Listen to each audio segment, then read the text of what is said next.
नमस्कार दोस्तों, स्वागत है आपका मेरे चैनल केटीपी क्लासेज में। आज हम बात कर रहे हैं कक्षा 12 के ही राजनीति विज्ञान के एक महत्वपूर्ण बिंदु बांग्लादेश का निर्माण।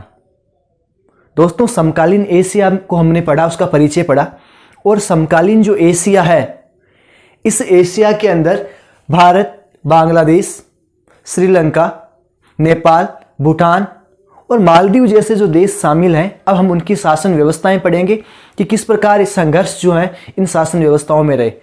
दोस्तों, यहाँ से 3 नंबर का जो प्रश्न है वो कक्षा 12 में बनता है और बहुत शानदार ये बिंदु है। दोस्तों, यहाँ से बांग्लादेश का निर्माण किस प्रकार हुआ, इसको लेकर एक टिप्पणी आपसे पूछी जाएगी। 3 नंबर का ये प्रश्न आपका होगा। तो आइए हम इसको शुरू करते हैं।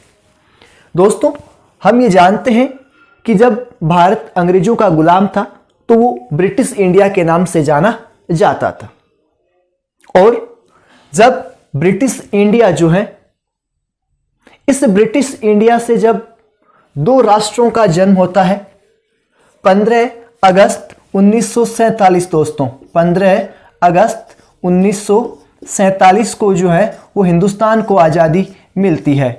इस ब्रिटिश इंडिया से 2 राष्ट्र जो है वो बनते हैं। जब हम कहते हैं कि भारत आज़ाद हुआ, भारत आज़ाद नहीं हुआ। एक तरीके से भारत की आज़ादी के साथ ही हमारा एक हिस्सा जो है वो हमसे टूट गया। इस ब्रिटिश इंडिया से जब अंग्रेज गए तो उन्होंने इस ब्रिटिश इंडिया के 2 टुकड़े कर दिए। पहला भाग भारत 15 अगस्त 1947 और दूसरा जो भाग है वो 14 अगस्त, एक दिन पहले 14 अगस्त 1947 पाकिस्तान के नाम से। इस प्रकार 2 नए देशों का जन्म होता है ब्रिटिश इंडिया से। और इन देशों का जो जन्म हुआ दोस्तों, उसका आधार क्या था?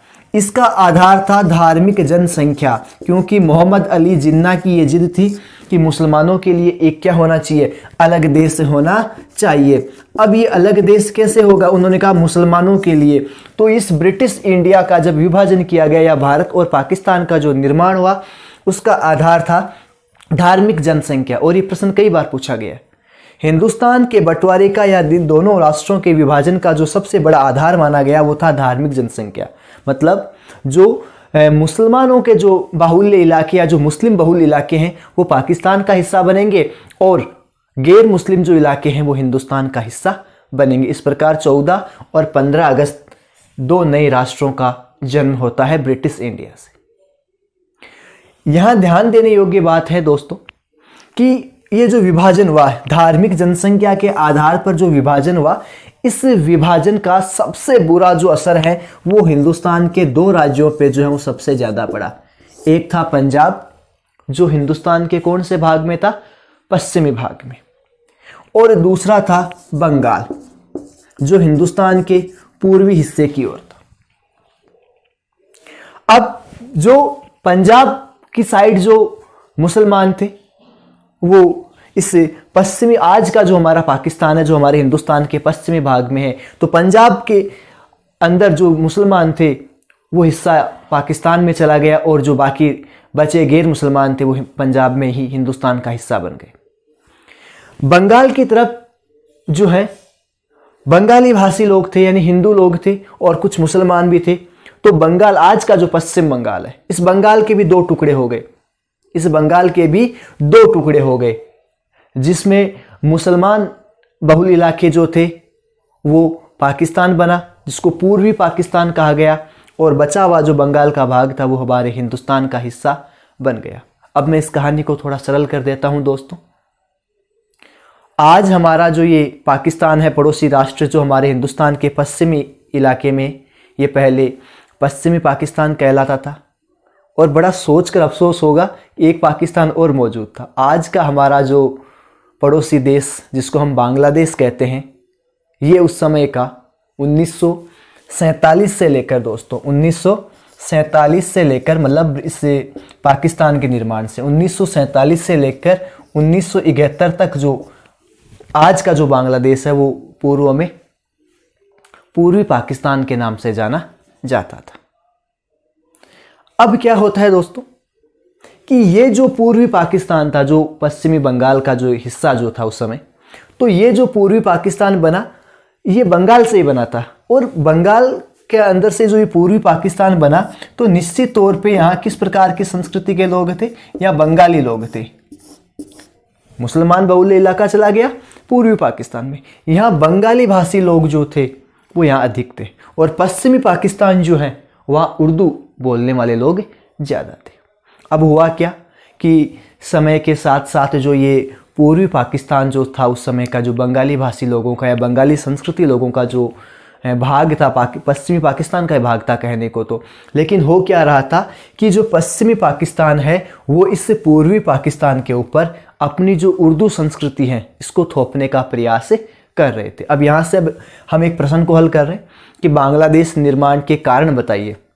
मैं पहला कारण बता रहा हूँ, बांग्लादेश के निर्माण का क्या ऐसी समस्याएं आई जिनसे इस पूर्वी पाकिस्तान ने एक अलग राष्ट्र की जो मांग है वो की।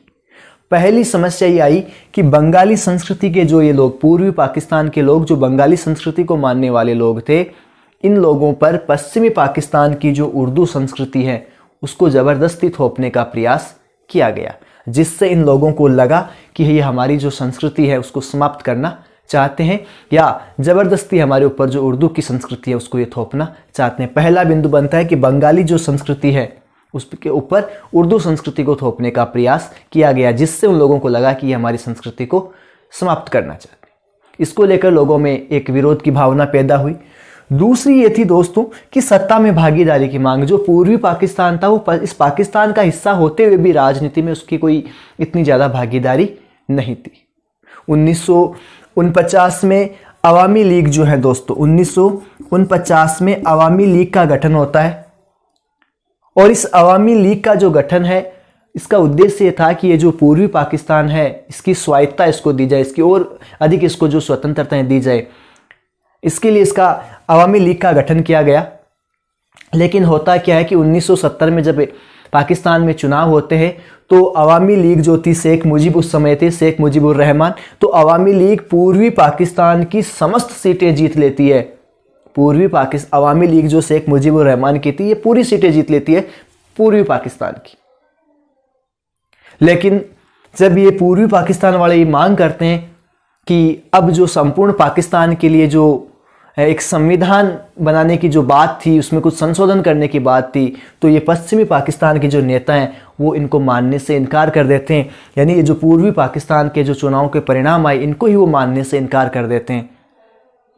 फिर इन सब चीज़ों को लेकर एक बड़े पैमाने पर जो है विरोध शुरू हो जाता है, और इस विरोध से क्या होता है कि जो पश्चिमी पाकिस्तान जो है यानी उसकी जो सरकार है वो अपनी सेना के द्वारा इन लोगों पर अत्याचार शुरू कर देती है, और इससे एक बहुत बड़ा पलायन जो है वो हिंदुस्तान में शुरू हो जाता है। मतलब ये जो पूर्वी पाकिस्तान के लोग हैं वो हिंदुस्तान में अपनी जान बचाने के लिए हिंदुस्तान में ये शरण के लिए यहाँ आना शुरू कर देते हैं, और वहाँ से एक बड़ा पलायन शुरू हो जाता है। और इसको लेकर फिर हिंदुस्तान और पाकिस्तान के बीच 1971 की लड़ाई होती है, और इस 1971 की लड़ाई में जो है पाकिस्तान की सेना को हार स्वीकार करनी पड़ती है, और भारत के सहयोग से अप्रैल, ध्यान दें दोस्तों कि भारत के सहयोग से अप्रैल 1971 में एक नए राष्ट्र का निर्माण होता है, और उस नए राष्ट्र का जो निर्माण है दोस्तों वो कहलाता है बांग्लादेश का निर्माण। तो ये थे बांग्लादेश के उदय के कारण। पहला कि बंगाली संस्कृति लोगों पर उर्दू थोपने का प्रयास, सत्ता में भागीदारी की कमी, नंबर 3 अवामी लीग जो है उसका चुनाव में अच्छा प्रदर्शन और उसको न मानना, और चौथा भारत और पाकिस्तान का युद्ध, जिसके फलस्वरूप अप्रैल 1971 में एक नए राष्ट्र का जन्म हुआ। पूर्वी पाकिस्तान के स्थान पर एक बांग्लादेश नाम का नया राष्ट्र बन गया। दोस्तों अब हम पढ़ेंगे कि पूर्वी पाकिस्तान से बांग्लादेश नाम का एक नया देश बन जाने के बाद उसकी शासन जो व्यवस्था है वो किस प्रकार चली। बांग्लादेश जब बना तो उसने 12 अप्रैल 1971 में जो बांग्लादेश की सरकार का गठन होता है उसी के साथ बांग्लादेश जो है वो हिंदुस्तान की भांति ही संसदीय लोकतंत्र जो है उसको अपना लेता है, और बांग्लादेश के पहले प्रधानमंत्री बनते हैं शेख मुजीब। और इस प्रकार बांग्लादेश जो है हिंदुस्तान की भांति संसदीय जो लोकतांत्रिक व्यवस्था है उसको लेकर चलता है। वो अपने आप को धर्मनिरपेक्ष और समाजवादी जो राज्य हैं उस विचारधारा को वो आगे लेकर बढ़ता है। लेकिन 1975 में जो शेख मुजीब हैं, जब वो राष्ट्रपति बनते हैं बांग्लादेश के, तो उन्होंने संसदीय लोकतंत्र के स्थान पर जो बांग्लादेश है उसकी शासन व्यवस्था को अध्यक्षात्मक शासन व्यवस्था में वो बदल देते हैं। अब फर्क क्या है, क्यों बदला? संसदीय जो शासन व्यवस्था होती है उसमें जो राष्ट्रपति होता है वो केवल कार्यपालिका का संवैधानिक प्रमुख होता है। मेरे कहने का मतलब कि भारत जैसे देशों में जहां संसदीय व्यवस्थाएं हैं, यहाँ राष्ट्रपति के पास में सरकार की वास्तविक ताकत नहीं होती है।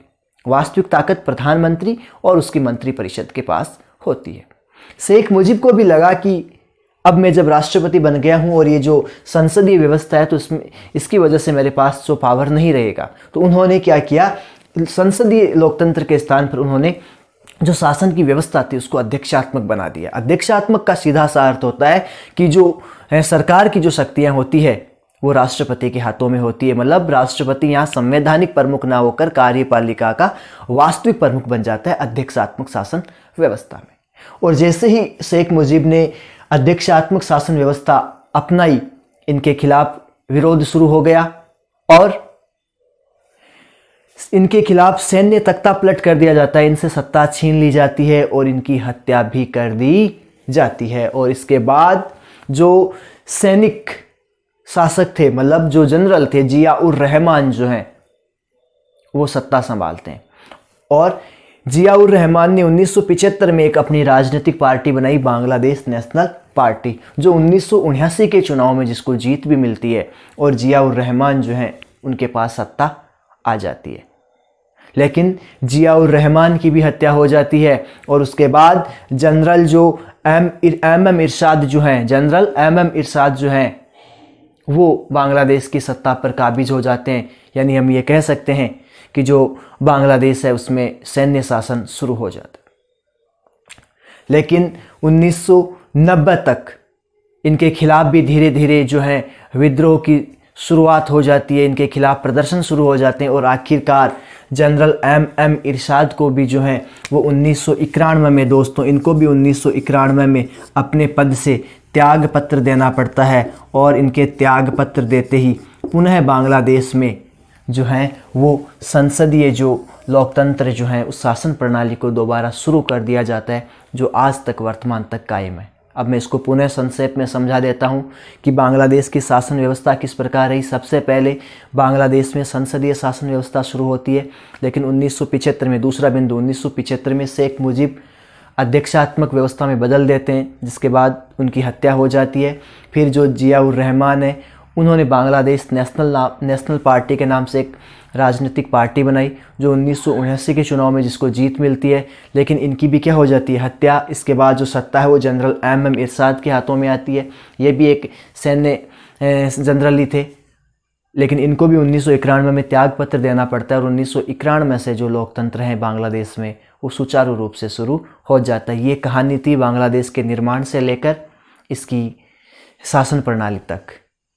उम्मीद करता हूँ दोस्तों ये आपको समझ में भी आया होगा और परीक्षा की दृष्टि से जो है महत्वपूर्ण प्रश्न है। कई बच्चों की ये शिकायत रहती है, कई लोगों के मन में रहता होगा कि बहुत ज़्यादा जो विस्तारित रूप से मैं उनको ये क्यों नहीं बताता। दोस्तों, मेरा उद्देश्य अभी केवल कक्षा 12 के जो पाठ्यक्रम को लेकर ही है और इस पाठ्यक्रम में जितना बच्चों के हित में बताया गया उतना ही मैं लेकर चल रहा हूँ, क्योंकि अनर्गल बातें जो हैं जो उनके पाठ्यक्रम में शामिल नहीं है, जिनका उनको कोई फ़ायदा नहीं मिलेगा, ऐसी बातें करने से कोई फ़ायदा भी नहीं। दोस्तों, मेरे पास संसाधनों की कमी ज़रूर हो सकती है, लेकिन मेरे द्वारा जो बताई गई चीज़ें जो हैं उनकी गुणवत्ता जो है वो 100% जो है आपको देखने को मिलेगी। और मेरा ये अनुभव है विगत वर्षों का कि जो प्रश्न पत्र होगा उसमें जो चीज़ें हम शेयर कर रहे हैं, जो आपके सामने मैं रख रहा हूँ, निश्चित तौर पे जो है इनमें से प्रश्न बनेंगे और बहुत कम समय में आपको जो तैयारी करनी है वो आप मेरे साथ जुड़कर अपनी तैयारी को बहुत ही भली प्रकार से आप इसको कर सकते हैं। तो हमारे इस रास्ते में हमारे जो संसाधन है वो बाधाएं नहीं है। उम्मीद करता हूँ कि जो चीज़ें मैं रख रहा हूँ आपके सामने आप उनको समझ पाएंगे। धन्यवाद दोस्तों।